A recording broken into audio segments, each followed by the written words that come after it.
All right, well, welcome everybody to our latest episode of GC Orthodontics Exchange. My name is Michael Wilgus. I'm the regional manager for the West, and today we have the pleasure and honor to talk to Dr. Bryn Cooper, orthodontist from Houston, Texas. And there's a lot that I want to talk to you about today, Dr. Cooper. You and I had a chance to meet a couple months ago when you did an educational session for our team. And since then, I've learned a little bit about your journey, which is part of what I want to talk to you about today, as well as sort of this internal evolution that you've gone through as a clinician and as a leader. But before we do that, maybe just give a high level introduction to our listeners about yourself. Yeah. So, this is normally in the orthodontist speech where they put all their mascots up on the screen and talk about school. So for me, it's Baylor undergrad, it is San Antonio for dental, and it is St. Louis for orthodontic residency. And then Houston became my home right after orthodontic residency.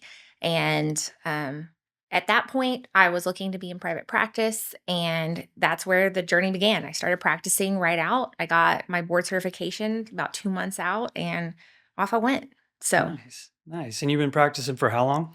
11 years now. 11 years. Congratulations. Thank you. So, what I like to do is kind of go back to the beginning of your journey. Everybody talks about how they decided to become an orthodontist, Mhm. the road to get there, and what I love about your story is two things. One, I think it's really relatable to a lot of doctors that are currently practicing, or maybe some doctors that are in residency about to come out, or those that just came out, because the pathway to where you are now isn't the same pathway that was sort of very black and white 15, 20 years ago. There's a lot of different ways to go about it. So I think that's really relatable, and I'd love for you to share part of that. And then two, there's this other huge shift that we've seen in the industry. We've got more female orthodontists in residencies than males now, which means we have more practice owners that are female. And I think you experienced some things along the way that a lot of people would benefit from hearing about, and just sort of how you, when you met those things, how you made certain decisions and again got to where you are today. So would love to dive into that, but maybe start us out with, how did you decide to become an orthodontist in the first place? Yeah. Um, so everyone thinks I decided to be an orthodontist because my grandfather was an orthodontist. And they are like, well, you just followed in his footsteps. But what's funny is I did not tell my family that I took the DAT until after I had my scores back. And so I studied for the DAT and took the DAT without telling anybody I was doing it. Really? And yeah, I had been a business major, economics major, and then I went into when I did do biology and chemistry, I was like, I'll go into medicine. And I just didn't really want to live into that whole like expectations, right? So once I scored well on the DAT, then I told them that I was thinking about dental school. And I ended up in dental school at San Antonio, where my grandfather did teach in the orthodontics program. And then I ended up studying orthodontics with a couple of his classmates. Gus Soteropoulos was the clinical director while I was there, and he had been a couple years behind my grandfather in dental school at St. Louis. Mm. So all of the orthodontic side that was there, but as I mentioned, I started as an economics major, and what I realized was 50% of businesses fail in their first 3 years. And I did not want to be a part of the failing side of that statistic. So then I started researching what are the most successful businesses, small businesses in America. Well, dentistry. And who are some of the most successful dentists? Orthodontist. Well, who's my family? Orthodontist. So I actually was like, well, I know I can do this. If my family members can do it, I can do it. And I want to have a successful small business. So that's how I kind of backed my way into it. And what's interesting about that for me is that I always had the interest in the business side. And so I like looking at the data. I like making data driven decisions. And I also like being a very good clinician. Yeah. And so let me ask you this. I did not know that you were an economics major at first. So what did you think you were going to do for a profession when you picked that I major? had no idea. I just knew that the people around me and the parents around me that had been very successful when I was in middle school and high school had businesses that they had sold for profit. Mm. And so and multiple different kinds of businesses like construction, pavestone. There were a couple that were hospital administrators that owned shareholders in hospitals. So a wide array of industries. But all of the ones that I saw as most successful in my eyes growing up were business owners.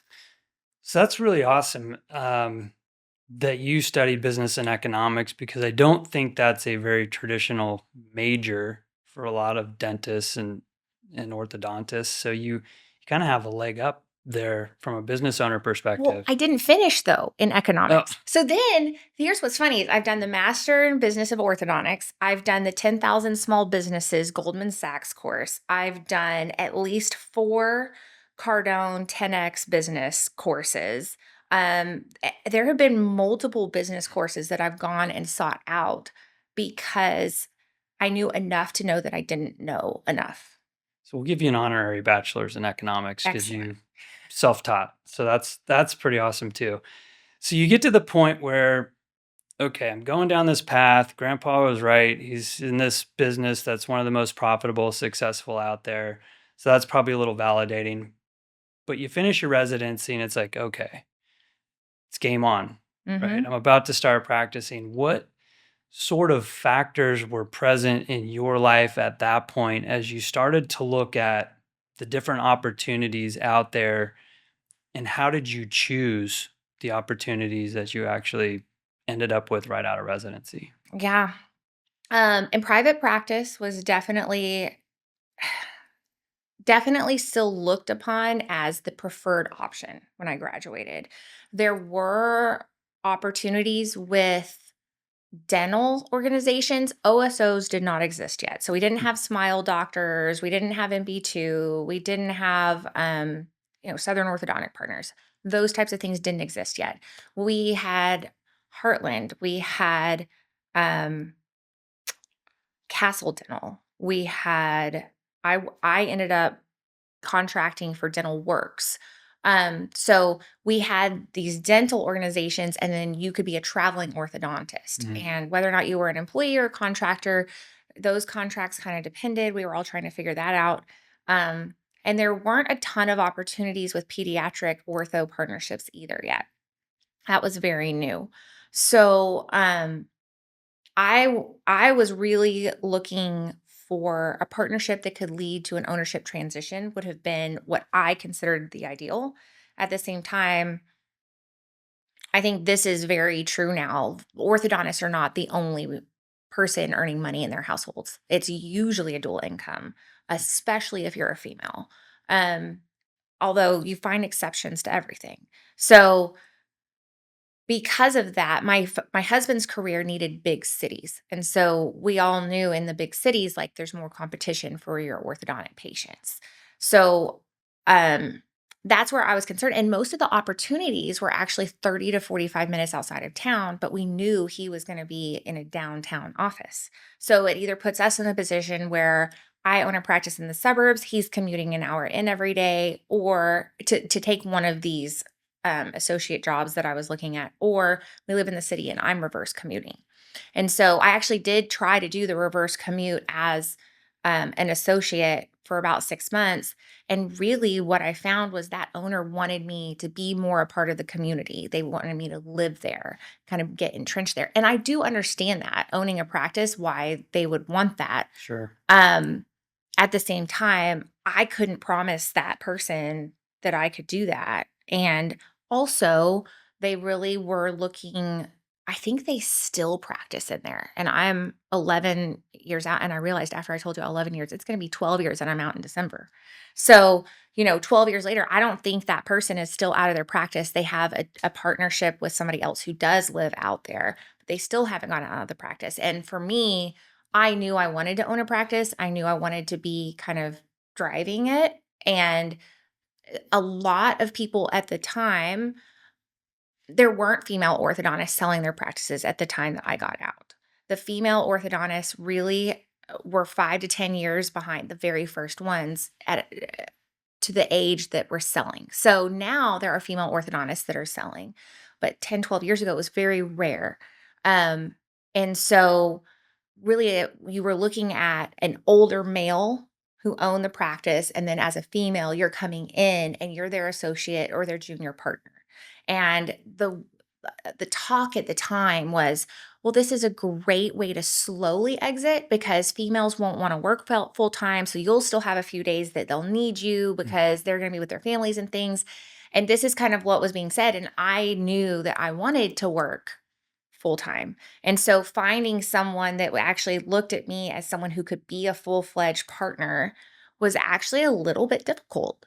And that was not something I expected at all.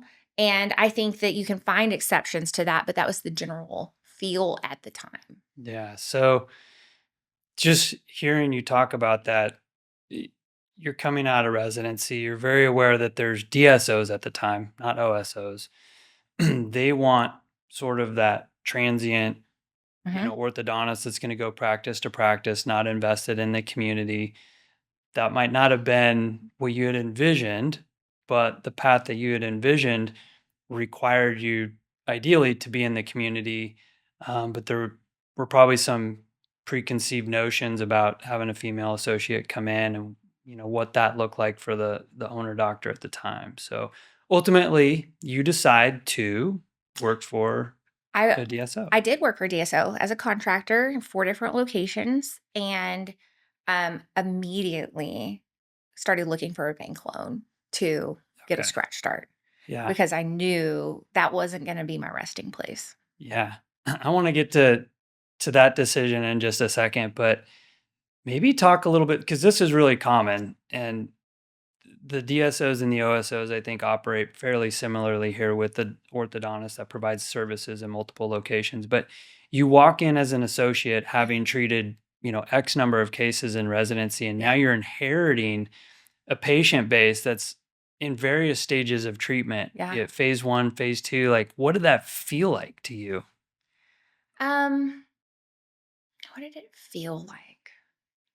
Was it kind of daunting, or I'm imagining like cases Um, starting down a clinical path that maybe you so felt differently about, or things like that. So here's what I walked into.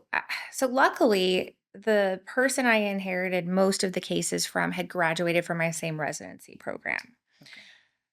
The downside was there were some competing philosophies. We had 32 different philosophies at St. Louis. It's still that way because we have 13 residents and we have so many part time faculty that love to give their time to that school.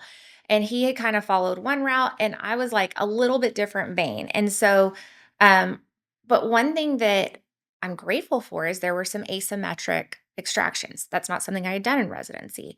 When I bought another practice a couple of years ago, there was someone in there doing asymmetrical extractions again. So it gave me a learning experience that I actually didn't get in residency. And he was still with the company, so I could ask him if I wanted to. Um, and so that was nice. And I was so ready to go. I was so ready to be out of school and working. I was just so excited. I was like a horse out of the gate. Like, I don't think I felt anything but excitement. Like, I was just like, let's do it. Can I put some headgear on people? Like, this is amazing. What do you need? Yes, I can do that. You're the only one who thought headgear was amazing. I The know. patients did not. They did not. But I was, I tried TAD supported distal jets. I was like so excited just to like try stuff that people had been talking about Yeah. and I hadn't had the opportunity to do yet. So, Yeah. I don't think I knew to be scared and I Okay. just did it, and I was excited about doing it. Yeah, I love that.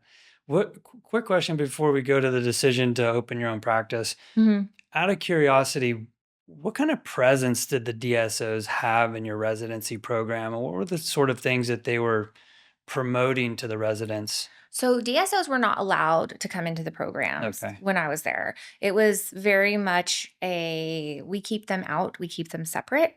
There's now a very changed attitude about that, both Both from the schools, because now they're helping their residents get jobs, and Mhm. it's seen as a way to make sure that their residents have income to pay their student loans. And so it's seen more like, yes, we can work in partnership with these people. Right. When I was in school, they really didn't come talk to us, and they really weren't allowed, and it was kind of like, you can go do that if you want, you know? Right. And also the AAO and the SSO and the constituencies hadn't really swapped over to wanting to partner with any of those companies either. So they were allowed at the job fair, but they weren't allowed to exhibit and certain things like that. Sure. So you come out, you work for a corporate entity. It's a nice stepping stone. Like you said, you're ready to charge in there and get going. You get wet handed, you're treating cases, but ultimately you're still like, I want to open my own practice. Mhm. So maybe talk a little bit about once you got there, what were some of the steps that you had to take in order to make that happen? Because that can be really daunting, especially right out of residency. You've Mhm. still got your debt from your loans in school, and now you're about to take on Yeah, you more sure debt. are. Yeah, What you was are. that like? What did you do? I mean, I guess I looked at it as I took out debt to get this far. Why would I stop now? And so, Okay. and All so, right. um, I, I love it, by the way. And I definitely am a little more of a risk taker than some. So, and you'll kind of see that as a thread throughout it. And you will hear me say several times, like, I didn't know to be scared of that. I didn't know to be scared of that. I was like, I'm going to be an orthodontist. That is the most successful small business in America. And I'm going to make sure this happens. And work hard and I'll figure it out. And so I just like, I went and I found a checklist. Bank of America had like a checklist of like these are the things that you need to do to start your practice. And because I live in Houston, they have the Star of the South for the Greater Houston Dental Society where a lot of the vendors go. And so like I just showed up with my checklist and started interviewing people. And so if you do have a general dentistry meeting that's easily accessible, you can find a lot of the people you need to build a practice.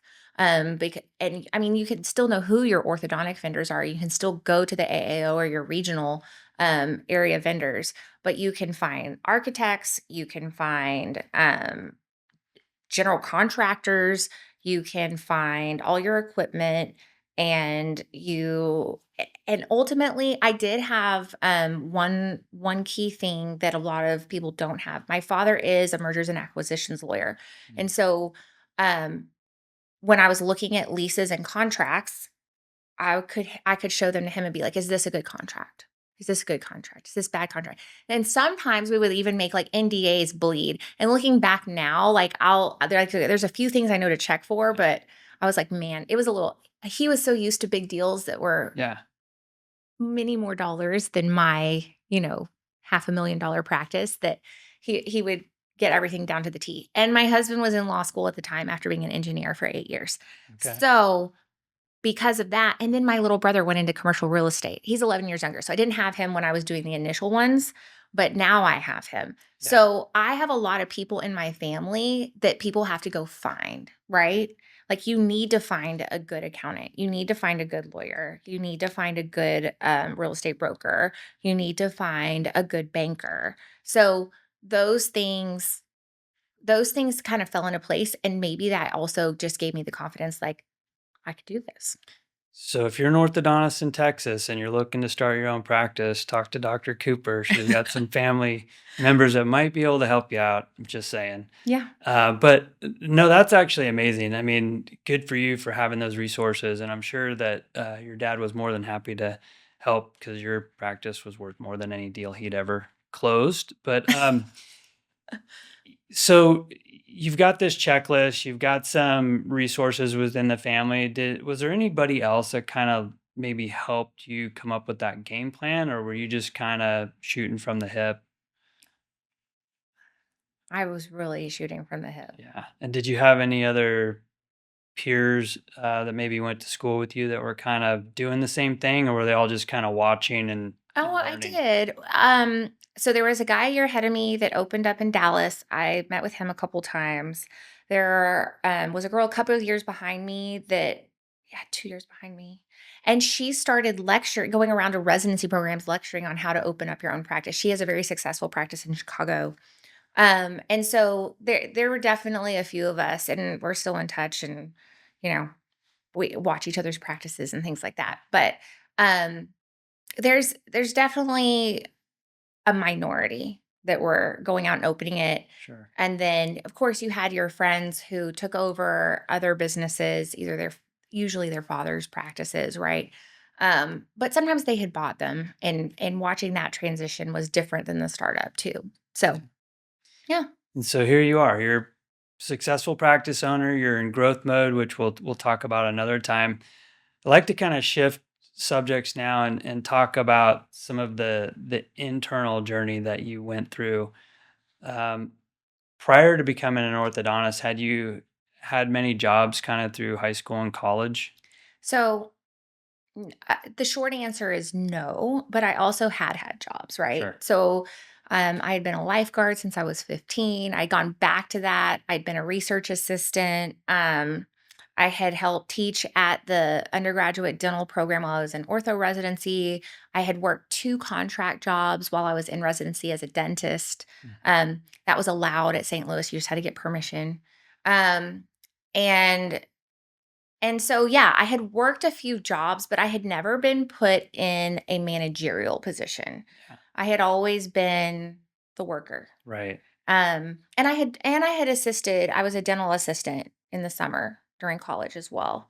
So that uh, but I would say like looking back on it, it was very limited. It actually lends itself though well to the topic that we were just talking about because you're kind of talking about previous work experiences, maybe not having the opportunity to lead people in those experiences up until you become an orthodontist, right? Right. And And then all of a sudden you're in charge of everyone. yeah, so internally, what I'd love to know is, how did that feel and how did you navigate sort of this period in time when you're trying to evolve as a clinician, a new clinician, Mhm. and at the same time, you're seen as a leader in the practice and you're having to evolve as a leader at the same time? Yeah. And everyone says like they don't train you in business, you don't get this in school, da, da, da, and you know that. But um, when when you're so used to succeeding at most things that you try, which is how most orthodontists are, right? Most of them have been academic, they've been top of their classes throughout, and they're like, well, how hard could this be? Yeah. Like, I'm just going to succeed at this too.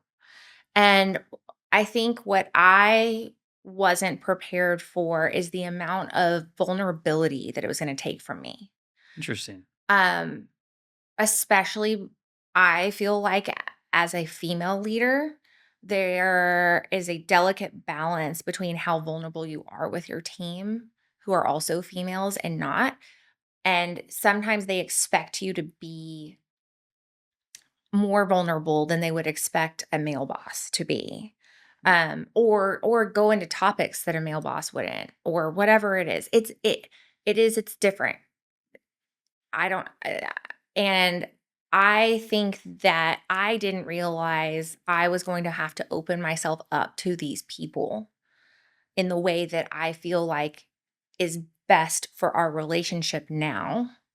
Um and I tried to kind of have these walls, right? Like, I'm the leader. Like, why would you talk to me about, whether or not I'm going to have children? Like, did you ever, like, sometimes I'm Mhm. just like, did you ever ask your 32-year-old male boss if they were going to have children? Right. Like, did you?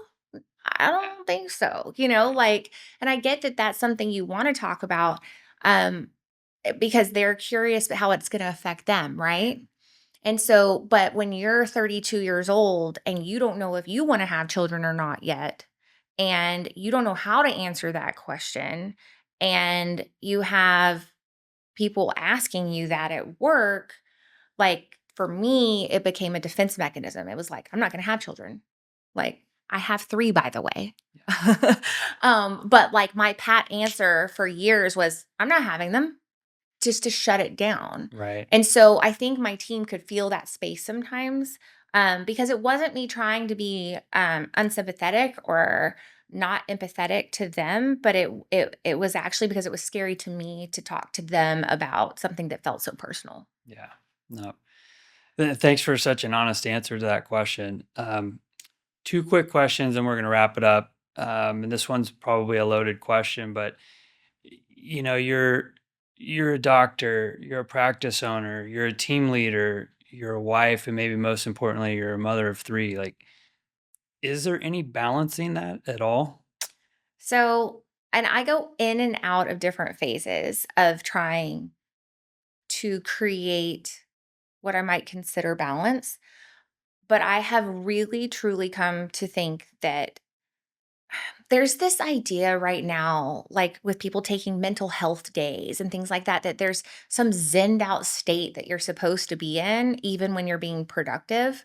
And I think there is something to keeping like your anxiety at a minimum and not allowing yourself to have your sympathetic system activated by little things throughout the day at work.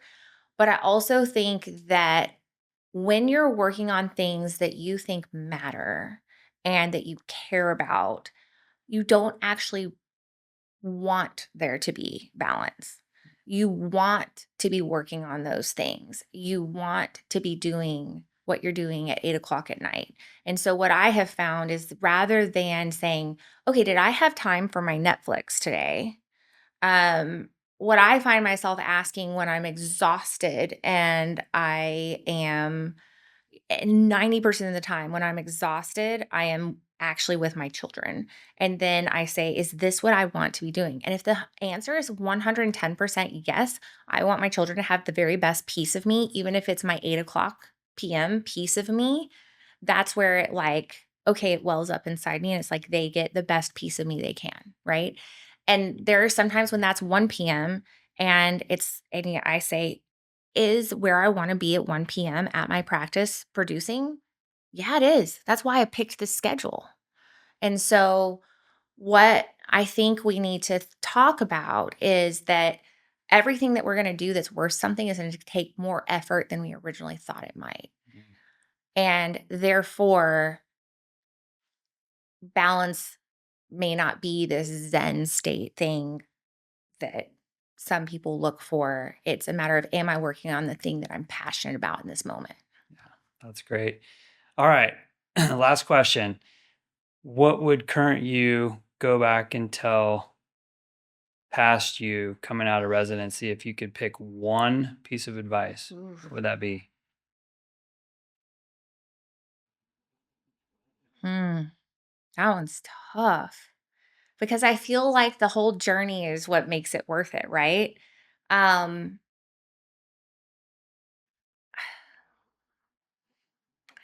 I think it would be like ask for help sooner. When you know there's an area that you feel like you're having negative emotions about, all that means is go seek help there.